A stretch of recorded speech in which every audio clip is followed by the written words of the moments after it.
chạp đó mình thầu trâu vậy không đó vậy đi ăn rồi dây đánh tiếc là chạp là vậy bao kê cất là phê chết đánh chạp vô rồi bán là phê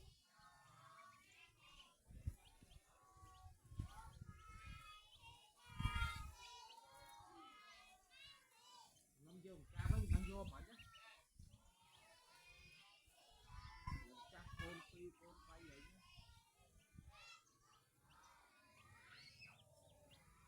con tí con bê má trâu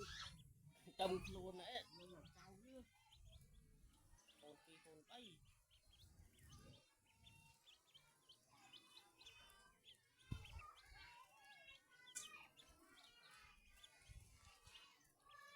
con tâm luôn cho nó ngúng cao tâm luôn á cháu vậy cháu anh mình về con đấy rồi con nó thua vì gì hết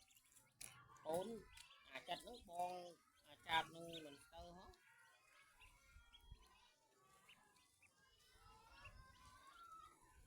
sao mà được không rồi quay trong ba đây mấy keo được mười tháng anh tam hộp rồi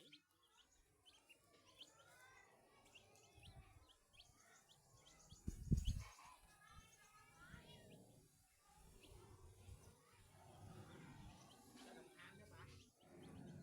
bà ăn bên con nó kéo